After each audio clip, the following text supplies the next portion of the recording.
evening. No,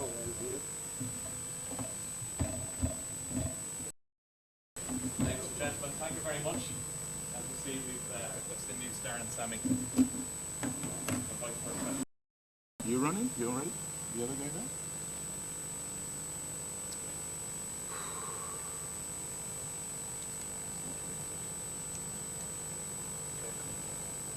there? Darren, Jason Holder spoke yesterday about forgetting what had gone before and starting afresh at a new tournament. How difficult is that now to do after what's happened today?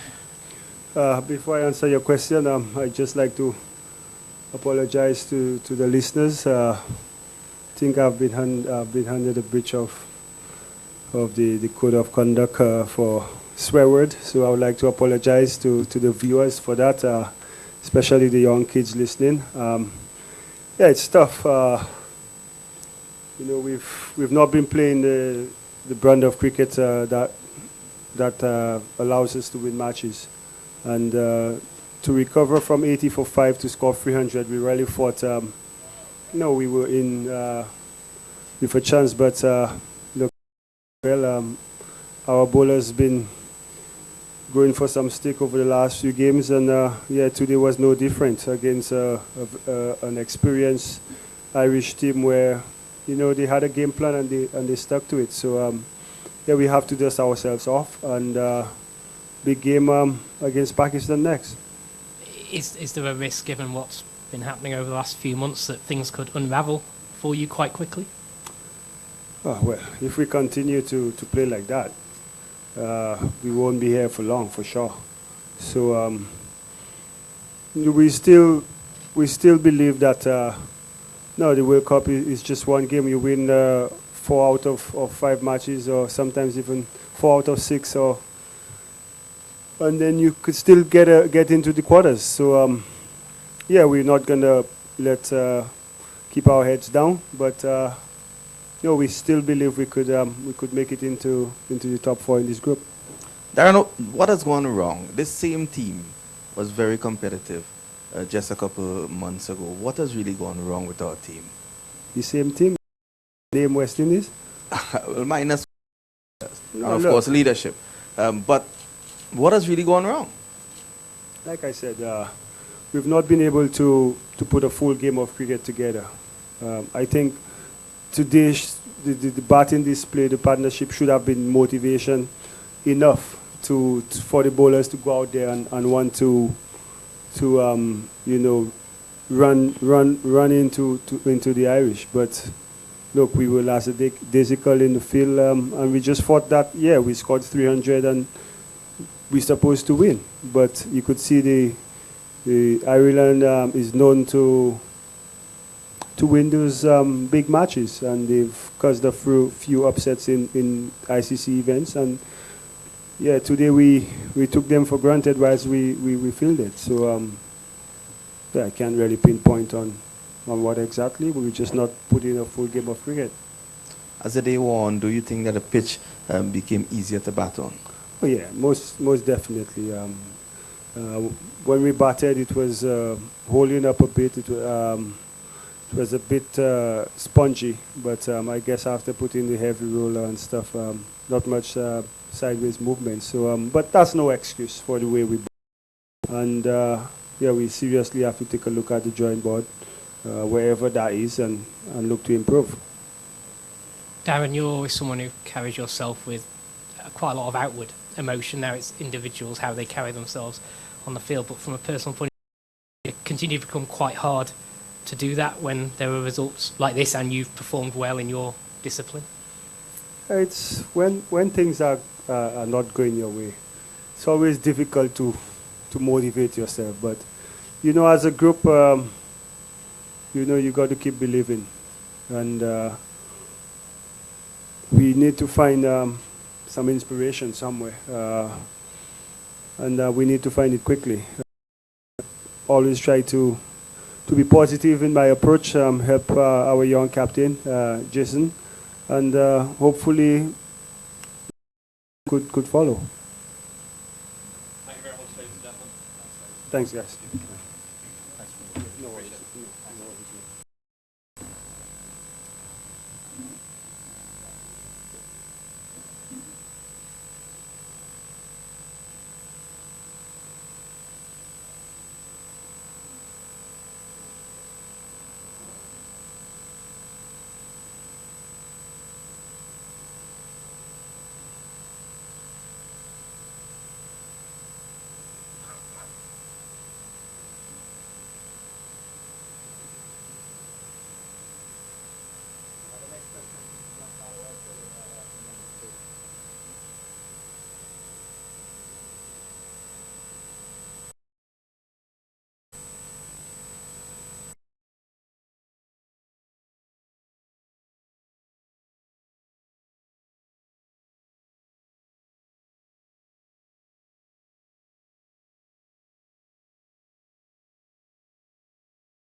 Okay.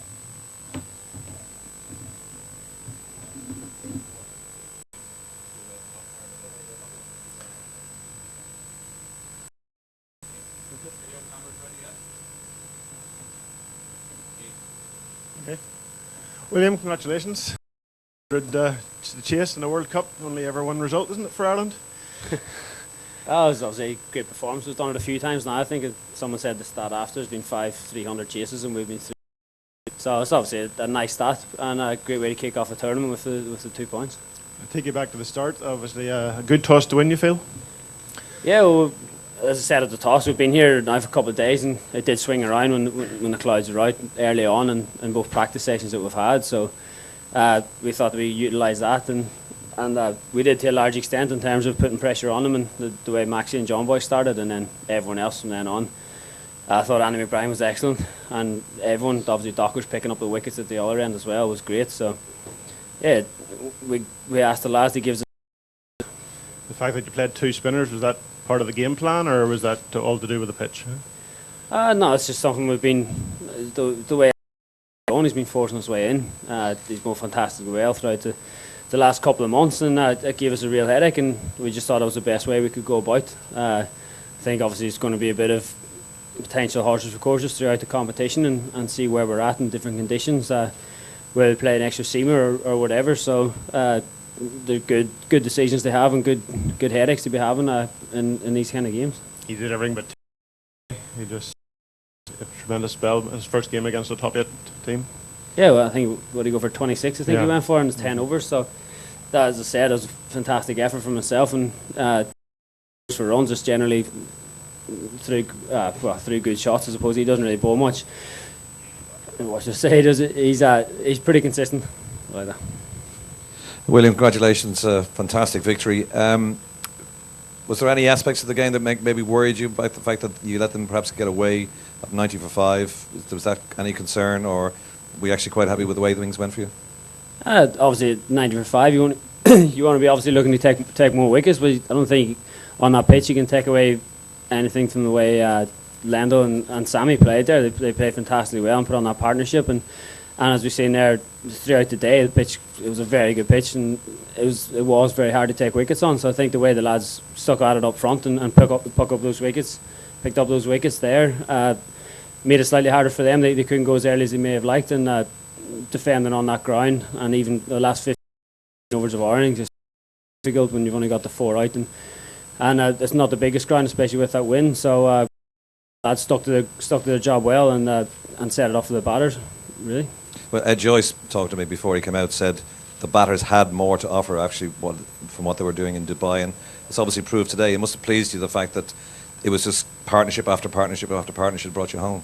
Yeah, it was, and it was the intent we played with as well. We took the attack back to the West Indies.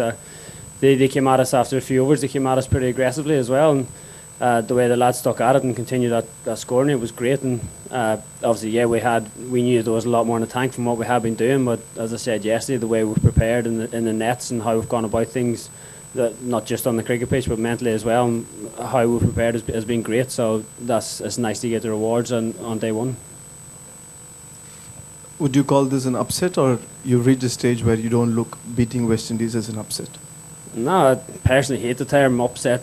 Anything associates, I don't think it's. I don't see why a team has to be an associate and a team has to be a full member. It's just like, sure, you're ranked 1 to whatever. Like it's not like that in any other sport.